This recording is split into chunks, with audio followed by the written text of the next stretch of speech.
Hi my dear lovely birds and blossoms, welcome to our class. ఈరోజు మనం మధ్యమ Bharat Milap paper 2లో 4th లెసన్ రాజ్ తిలక్కి తయారీ ఎక్స్ప్లెయిన్ చేసుకుందాం.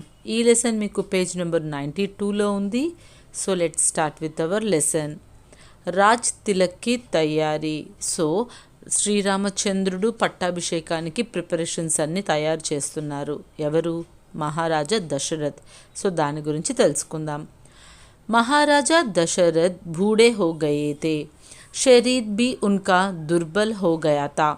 रात को नींद में बुरे बुरे सपने आते थे. उन्होंने सोचा शायद अब मैं बहुत दिन जीवित नहीं रहूँगा, इसलिए अब राज्यभार राम को सौंप देना चाहिए. यहाँ सोचकर उन्होंने एक दिन अपने मंत्रियों और सभासदों को दरबार में बुलाया. सब लोग आकर अपने अपने आसन पर बैठे गए. तब दशरथ बोले. సో మహారాజ్ దశరథ్ ముసలివారు అయిపోయారు. ఆయన వీక్గా అయిపోయారు. ఆయన బాడీ కూడా చాలా వీక్గా అయిపోయింది. పర్సన్స్ ఏజ్ పెరిగే కొద్దీ ఆ బాడీలో ఉండాల్సిన స్ట్రెంగ్త్ అనేది తగ్గిపోతూ ఉంటుంది. రాజా దశరథ్కి కూడా నిద్ర సరిగ్గా పట్టగా పిచ్చి పిచ్చి కలలు వస్తూ ఉండేవన్నమాట. ఇంకా ఆయన ఇప్పుడు ఏమనుకున్నారు, నేను ఇంకా పెద్దవాడిని అయిపోయాను కదా, నా రాజ్యభారాన్నంతా కూడా నా పెద్ద కొడుకైన రాముడికి అప్పచెప్పాలి అని నిర్ణయించుకున్నారు. ఆ డెసిషన్ రైట్ ఆర్ రాంగా అని చెప్పేసి ఆ హోమ్ మినిస్టర్స్ ఎవరైతే ఉంటారో అలాగే ఆ కోర్టియర్స్ ఎవరైతే ఉంటారో అందరినీ పిలిపించారనమాట. పిలిపించి ఒక పెద్ద సభ అనేది ఏర్పాటు చేశారు. మంత్రియోం ఔర్ సభాసదోం, मैं अब बहुत बूढ़ा हो गया हूँ. शरीर भी बहुत दुर्बल और शिथिल हो गए हैं. रात में बुरे बुरे सपने आते हैं, इसलिए मैं अब राज्यभार से छुट्टी पाना चाहता हूँ और भगवान का भजन करना चाहता हूँ. సో నేను చాలా వీక్ అయిపోయాను. నేను ఇంకా ఈ రాజ్యభారాన్ని మొయ్యలేను. దేవుడిని స్మరిస్తూ నా ఎటర్నల్ లైఫ్ ఏదైతే ఉందో రిమైనింగ్ అదంతా కూడా దేవుణ్ణి స్మరిస్తూ గడపాలని నిర్ణయించుకున్నాను అని చెప్పారనమాట. मेरे पुत्र राम मेरी अपेक्षा सभी बातों में श्रेष्ठ है. वे बल और पराक्रम में इंद्र के समान है. गुरुजन के प्रति उनकी बड़ी भक्ति है. वे शत्रुओं पर विजय पाने वाले वीर है और प्रजा के भी प्यारे है. इसलिए मैं चाहता हूँ कि सारा राज्यभार आपको उनको सौंप कर मैं भगवान का भजन करूँ. मैं जानना चाहता हूँ कि आप लोग का क्या सुझाव है, कहिए. సో నేను ఎక్స్పెక్ట్ చేసేది ఏంటంటే నా పెద్ద కొడుకైన రాముడు చాలా స్ట్రెంగ్త్ ఉన్నవాడు, కరేజ్ ఉన్నవాడు, ఇంద్రుడితో ఈక్వల్ అన్నమాట.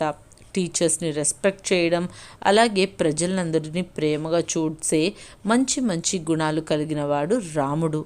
అలాంటి రాముడికి ఈ రాజ్యాభిషేకం చేసి రాజ్యభారాన్ని ఇద్దామని నేను డిసైడ్ అయ్యాను. సో మీరు కూడా మీకు ఏమనిపిస్తుందో చెప్పండి అని అడిగారు. सुझाव అంటే सजेशन. महाराज की बात सुनकर सब लोग आनंद में भरे थे. महाराज की जय की आवाज़ में सारी सभा गूंज उठी. फिर सभा सदस्यों ने आपस में विचार करके कहा, महाराज आपका प्रस्तावना अति उत्तम है. हम सब लोगों को पसंद है. श्री रामचंद्र बड़े बुद्धिमान है, सदा सबसे मीठे वचन बोलते हैं. उनके मन में दिन दुर्कियों के प्रति बड़ी दया है.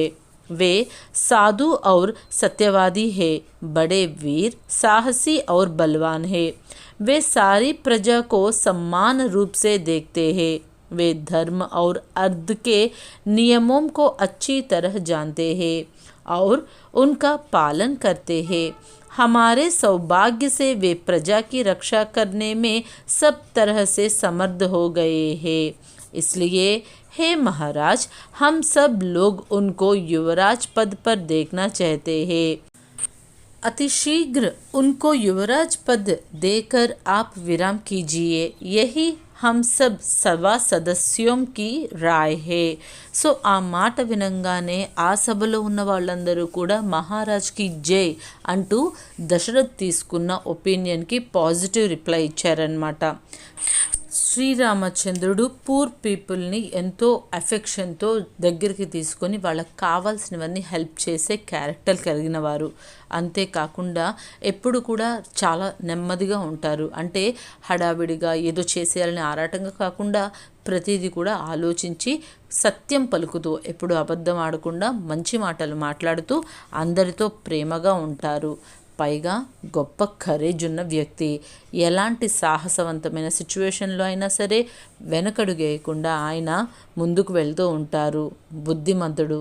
ప్రజల్ని అలాగే కుటుంబాన్ని సమానంగా చూసే సమానత్వం కలిగిన వాడు. ధర్మానికి ఏమేం నియమాలు ఉంటాయో అవన్నీ ఫాలో అవుతున్న ఒకే ఒక శ్రీరామచంద్రుణ్ణి అందరూ కూడా ఎంతో అభిమానిస్తూ వాళ్ళ యొక్క రాజ్యానికి రాజుగా చేయాలని మహారాజుని ఇంకా విరామం తీసుకోమని చెబుతూ అందరూ ఓకే చెప్పారనమాట.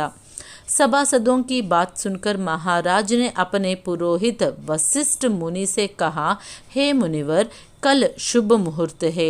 आप कल ही राम के राज तिलक की तैयारी कीजिए. अभिषेक के लिए सब सामान इकट्ठा कीजिए. सब राजाओं और सामंतों को न्योतो बेच दीजिए. मुझे दुख है कि मेरे 2 पुत्र भरत और शत्रुघ्न अपने मामा के यहाँ है. मिथिला के महाराज जनक भी यहाँ से बहुत दूर है, पर कोई चिंता नहीं, वे यह शुभ समाचार बाद में जान लेंगे. इसलिए आप बिना विलंब के राज तिलक का सब प्रबंध कर दीजिए. ఎప్పుడైతే ఆ కోర్టియర్లో ఉన్న ప్రతి ఒక్కరూ కూడా ఓకే అని పాజిటివ్ రిప్లై ఇచ్చారో వెంటనే దశరథ్ మహారాజ్ రాముడి యొక్క రాజ్య తిలక్కి తయారు చేయాల్సిన కార్యక్రమాలన్నిటిని స్టార్ట్ చేయమని, రేపే చాలా మంచి రోజు అని చెప్పి తన కుల పురోహితుడైన వశిష్ఠుడికి చెప్పారనమాట. ఇన్ ద ఓల్డెన్ డేస్ పెద్ద పెద్ద కింగ్డమ్స్కి గుడ్ అండ్ బ్యాడ్ టైమింగ్స్ గురించి ఇండికేట్ చేయడానికి స్పెసిఫిక్గా ఒక పురోహిత్ ఉండేవారు. వాళ్ళనే కుల్ పురోహిత్ అంటూ ఉంటారనమాట. సో రాముడి యొక్క ఇక్ష్వాకు వంశానికి వశిష్ఠుడు కుల పురోహితుడు అనమాట. సో ఆయన రాజ్యాభిషేకానికి కావాల్సిన అన్ని తయారులు చేయడం స్టార్ట్ చేశారు. కానీ ఇక్కడ చిన్న విషయం ఏంటి అంటే భరతుడు శత్రుఘ్నుడు వాళ్ళ మావయ్య వాళ్ళ ఇంటికి వెళ్ళారు. అలాగే సీత తండ్రైన మిథిలా మహారాజైన జనకుడు కూడా ఇక్కడి నుంచి చాలా దూరంలో ఉన్నారు. కానీ పర్లేదు, వాళ్ళు ఈ మంచి విషయాన్ని తెలిసి చాలా సంతోషిస్తారు అని దశరథ్ మహారాజు బాగా పొంగిపోయారనమాట. ఆ చుట్టుపక్కల ఉన్న కింగ్స్కి, సామంతులకి అందరికీ కూడా ఇన్విటేషన్స్ అనేవి పంపించమని చెప్పేసి రాజా దశరథ్ చెప్పారనమాట. वशिष्ठ मुनि ने कहा, बहुत ठीक है, मैं आज ही सब इंतज़ाम कर देता हूँ. कल सब सभासदों और प्रजा के सामने राम की राज तिलक हो जाएगा. इसके बाद सभा समाप्त हुई. सब लोग खुशी खुशी अपने अपने घर चले गए. సో వశిష్ఠ మహాముని ఓకే అని చెప్పారు. రేపటి రాముడి యొక్క పట్టాభిషేకానికి అవసరమైన తయారన్నీ కూడా నేను చేస్తానని చెప్పి అందరూ కూడా చాలా హ్యాపీగా వాళ్ళ ఇళ్ళకి వెళ్ళిపోయారు. राम के राज तिलक की तैयारी आरंभ हो गई. सारे नगर में सफाई की गई. मकानों पर पताकाएं और बंधनवार लगाए गए. सड़कों पर पानी की छिड़काव हो जाने लगे. महाराज के द्वार पर बाजे बजाने लगे. अयोध्या के लोग आनंद में सुजाने लगे. राम सबको प्रिय थे, इसलिए सब लोग उनको राज सिंहासन पर बैठे हुए देखने चाहते थे. सारी अयोध्या में आनंद की लहरें उठने लगे.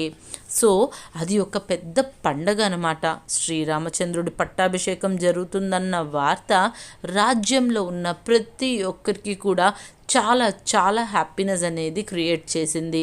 వాళ్ళ ఇంట్లో జరుగుతున్న ఉత్సవంలాగా ప్రతి ఒక్కరూ కూడా ఇళ్ళకి పచ్చటి తోరణాలు కట్టారు, వాకిళ్ళంతా ముగ్గులు పెట్టారు, బాజా భజంత్రీలు ఎక్కడ చూసినా మోగుతూనే ఉన్నాయి. శ్రీరామచంద్రుడి యొక్క రాజ్య పట్టాభిషేకానికి ప్రతి ఒక్కరూ కూడా ఎంతో హ్యాపీగా అటెండ్ అవ్వాలని చెప్పేసి వాళ్ళ యొక్క ఆనందాన్ని ఎక్స్ప్రెస్ చేస్తున్నారనమాట. సో ఇది మీ లెసన్ రాజ్ తిలక్కి తయారీ. దీని ప్రొనౌన్సియేషన్ నెక్స్ట్ వీడియోలో మనం చెప్పుకుందాం. I hope you understand this lesson. Thanks for watching.